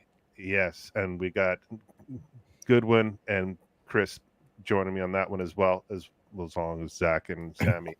So yeah, we're tackling Demon Slayer, brother. Yeah, I was gonna be like, that's a weird yeah. way to tell me I'm not on it. At some point, I know, Jay, you have to mention South Park. I would never do anything like that. No, Man, if we did South Park, I'm telling you, man, I would do the entire series with you. Oh Yeah. yeah, Shit. Yeah. I would not be the person I am today without South Park. Yeah. It's going to I'm be glad we can all hard for agree. me to even get a word in for that because it's just See, so no. much comic book content that Nice. I just know from the X-Men that like I'm like 5 episodes in. I haven't watched past 5 and I'm still working towards it. And I can like do the amount of fucking comic book Easter eggs and stuff they're pulling right from stories, telling their own version of it, but they're not straying too far to the point where it's something that you're like, I kind of suck. Like, no, this is pretty damn good. It is on Netflix. Yeah. Yeah, it is on Netflix. Yeah, it is. Yeah. I'm looking forward to doing Demon Slayer. I have the figurines right here.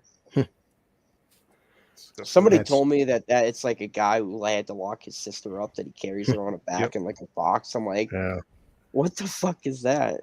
I mean, who of us hasn't done that at least once? More. Come on, There's a little bit more into Isn't that. that what sisters are for? No, Mhm. I've never had one. I don't know. I didn't say it was mine. It Yeah. was. I mentioned South Park because the fact that to get to Heavy Metal, it's a cat pissing in Kenny's face. Yes. Well, there's lots planned. There's a Cheesing. lot happening. Arcane season 2 is going to be happening in November. We're going to be. Dude, I haven't obviously, seen that trailer yet. We're going to be I'm doing going that. blind. And then there's Blue Eye Samurai season 2 at some point. We'll hopefully get into that. So whiny bitch in the anime. Yeah, so like I'm really looking forward to getting into X-Men 97 and Demon Slayer, doing the animated movie nights. It's going to be a lot of fun. Heavy Metal, I think, is going to be a blast doing Heavy Metal because that's there's a lot there too. And then after Heavy Metal, I think I'm going to do either Perfect Blue or Akira, and I think I'm going to do Akira. I think I'm going to stick with the 80s Akira. I might have to do that one. Yes. So join us for that. The panel's laid out for X-Men. The panel's laid out for Demon Slayer. I'm really looking forward to this new format change. It's been a lot of fun. Like a couple of people in the chat said, they're enjoying this. So, if you want to join for Akira, buddy, you're more than welcome to join. You're always welcome on here, bro. So new player has entered the arena. Well, I'll talk about Saturday, I'm sure. So yeah, before we go, we'll go around the horn. Everyone, tell us what you're doing this week. Chris, what are you doing? What do you got plans for there, bud? Me and the Pumpkin just did a Furiosa stream talking about it. So, other than that, Lance, he came into our stream for a minute. He was drunk as fuck. He downed an entire bottle of wine. He's like, "Are you guys watching Furiosa?" We just got done with it. He's like, "Oh, how was it?" It was pretty good, Lance. You hear him chugging more wine. So we're doing Band of Bros on Lance's channel on Sunday, and then Stepenzo, and then Tuesday we're doing The Quick and the Dead. Watching that. Oh, nice. Sam, I like that one. Yeah, and YouTube blocked my Tombstone. I put a dispute in for that because they said I used too much footage, which is 8 seconds. But if I was a reactionary person, I could put 45 minutes of a movie in. 8 seconds. I thought we did enough where it was. I just want dude, your Matrix got shot for having stills, for God's sake. Stills, yeah. Yeah, Gooch.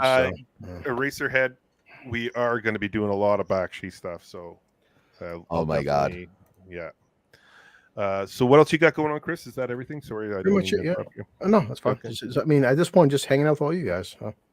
Yeah, absolutely. And go check out his channel and just subscribe, please. I'm so backed up. Sammy, what you got going on, bro? I think I'm going to be on. I don't know. You know what? My wife just had surgery, so I'm kind of bouncing around. I got a lot more free time, and then I'm just waiting for my phone to go off in case she needs something. But so I people have invited me to go on a couple streams, but I'm definitely all set for next week. Really ready to go for that, and I think that's one of the reasons that episodes like this are so hard, is because like all the good stuff that we have planned in the coming weeks is just like, I'm sitting there watching this when I was like, I could be watching Demon Slayer right now, or I could be watching X-Men 97. But it's just gonna be a regular week. I might bounce on to a couple streams this weekend just because I have a lot more free time, but it really just depends on what my wife's pain level is looking like. So, but right now she's good, everybody's healthy, everybody's happy. Well, maybe me a little bit more than her because she just had surgery, but she's healthy, so I'll take that as a plus. And I'm looking forward to all the stuff we got coming on this channel.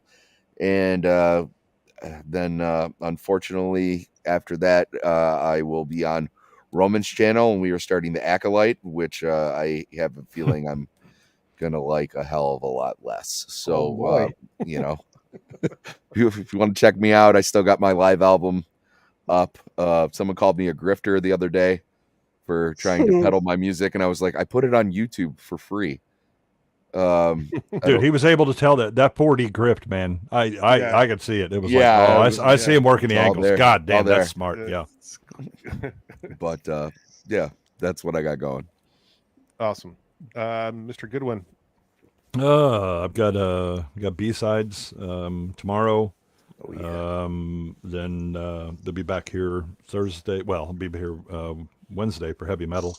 And then Thursday we'll finish this up. Sadly, this one has a great start that is suddenly stumbled drunkenly into a bad ending. And then starting June 2nd, I'm going to be on a show with Wayfarer and Max Broompondel, covering like the history of electronic music. And nice. We're going to be talking about like the history of the instruments to begin with, and then moving in kind of through the genres and the years. So I'm looking forward to that. Oh, cool. That's cool. Everyone go check that out. What channel is that on? It's Wayfarer's channel. I'm waiting for him to set everything up, and then I'll start spamming it on Twitter. Nice. Definitely keep an eye out for that. That sounds great. Yeah. BAGFACE.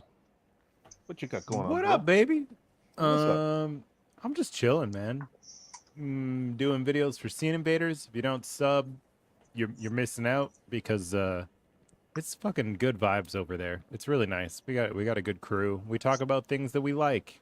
Even though I don't really like the show that we're covering right now, it's still nice to discuss those things, I guess. And then I'm currently moving, so if you can tell, I got a whole bunch of new stuff behind me. So yeah, I've been just spending a lot of money I don't have.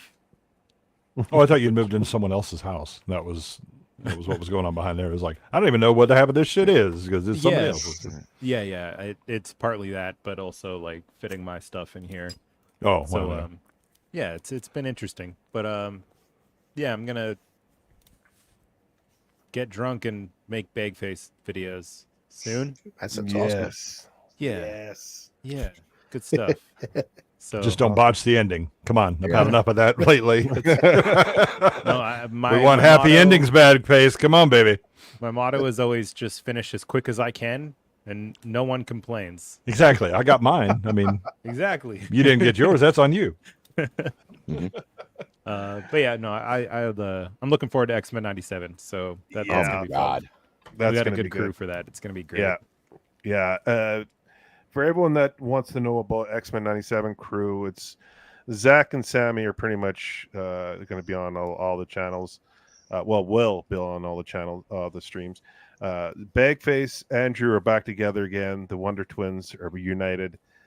We got my brother Joe Sontag, who does the intro for one of my the song for one of my intros, and we have Angry Badger with us for that one too. Oh, nice! And so And Dark Hour, I think, I don't know if he can make it, but he's going to try to make it because he wants to be a part of that. So we got quite the panel for that. So it's going to be a lot of fun.